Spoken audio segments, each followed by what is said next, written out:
अस्सलाम वालेकुम। Welcome back to the Midnight Horror Saga, जहाँ मैं आपको सुनाती हूँ डर भरी कहानियाँ। तो चलिए शुरू करते हैं आज की कहानी। ये कहानी नदीम साहब की है। नदीम साहब कहते हैं कि जब मैंने ये तजुर्बा महसूस किया उस वक्त मेरी उम्र तकरीबन 11 या 12 साल थी। मैं अपने वालिदैन के कमरे में सोता था। मेरा सिंगल बेड कमरे के कोने में था और मेरे वालिदैन का बेड कमरे के बीच में। मेरे बेड के पास एक खिड़की थी। अक्सर रात को मेरे वालिद उठते, मेरी चादर चेक करते और सही से मेरे ऊपर डाल देते।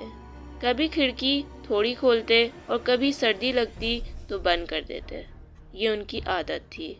वो दिसंबर की एक रात थी जब मैं वालिदैन के कमरे में सो रहा था। मुझ पर चादर थी। रात के बीच में उठ गया जैसे अक्सर होता है और फिर सो जाता। मैं उठकर दीवार की तरफ मुंह कर लेट रहा था और जब सीधा हुआ तो मैंने सोचा कि चादर को और ऊपर खींच लूं।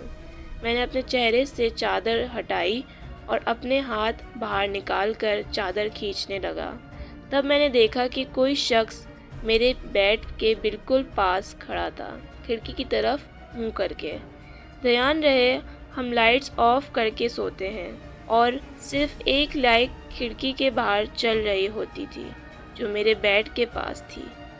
वो शख्स साफ नहीं दिख रहा था, लेकिन उसका एक हाथ खिड़की की तरफ उठा हुआ था। उसने हल्की गोल्डन रंग की पैंट और लाइट ब्लू कलर की शर्ट पहनी हुई थी।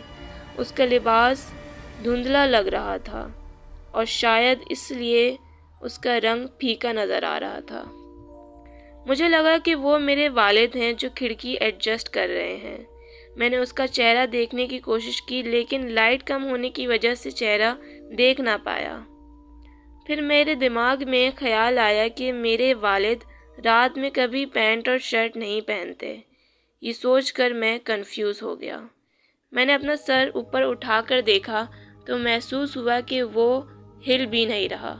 वो बिल्कुल सीधा खड़ा था, हाथ उठाकर खिड़की की तरफ देख रहा था। ऐसा लग रहा था कि उसने मेरी हरकत को बिल्कुल भी नोटिस नहीं किया। मैंने अपना हाथ उसकी तरफ बढ़ाया और पापा कहा। उसने कोई जवाब नहीं दिया। फिर मैंने थोड़ा और पास जाने की कोशिश की और उसका दूसरा हाथ छूने लगा, लेकिन मेरा हाथ उसको छुआ ही नहीं।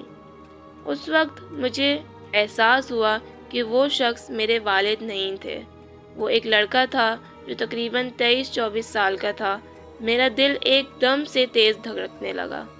वो लगभग 6 फुट का था, जो मेरे वालिद के बराबर था। मैंने अपना हाथ वापस चादर के अंदर कर लिया और अपने चेहरे पर चादर ओढ़ ली। सीधा लेटा रहा और दिल ही दिल में दुआएं पढ़ना शुरू कर दी। ये सब कुछ सिर्फ 3 मिनट में हुआ। मैंने इतना डर महसूस किया कि हिला तक नहीं। तकरीबन 1 घंटे बाद मैंने अपने वालिद को उठाना चाहा। मैंने धीरे धीरे उन्हें बुलाया, लेकिन वो बहुत गहरी नींद में सो रहे थे। चादर हटा कर देखा तो वहाँ कोई नहीं था। जो भी था वो चला गया था। मैंने हर जगह देखा कि शायद कोई कहीं और हो, लेकिन कोई नहीं था। मैंने ज़ोर से पापा को बुलाया और वो उठ गए। उन्होंने पूछा, क्या बात है? मैंने कहा, मैं आपके पास सोना चाहता हूँ। उन्होंने कहा, ठीक है, आओ। जब मैंने उठने की कोशिश की तो सोफ़े पर देखा कि वहाँ कोई बैठा है। डर के मारे मैंने कहा, नहीं, आप आके मुझे उठाइए। मेरे वालिद ने लाइट ऑन की और देखा कि मैं सोफ़े की तरफ डर से देख रहा हूँ। शायद उन्होंने समझ लिया कि मैं किसी ख्वाब की वजह से डर रहा हूँ। मुझे तसल्ली दी गई और मैं उनके बेड पर जाकर सो गया। लेकिन नींद में मुझे एक औरत दिखाई दी जो कमरे के दूसरी तरफ खड़ी थी। मैं उठ गया और सोचने लगा कि वो सपना था या हकीकत। अब मेरी उम्र 19 साल है और ये मेरा पहला पैरानॉर्मल तजुर्बा था। उसके बाद कई सालों तक दूसरे कमरे में भी अजीब चीज़ें महसूस होती रहीं। मैं उस बिस्तर पर दोबारा कभी नहीं सोया। आज तक मैं उसी घर में रहता हूँ। शुक्रिया। अगर आपको भी ये कहानी पसंद आई तो वीडियो को लाइक और शेयर करें और चैनल को सब्सक्राइब करना मत भूलिएगा। और अगर आपके पास भी कोई डरावनी कहानी है تو مجھے نیچے دیے گئے لنک کے ذریعے بھیج سکتے ہیں۔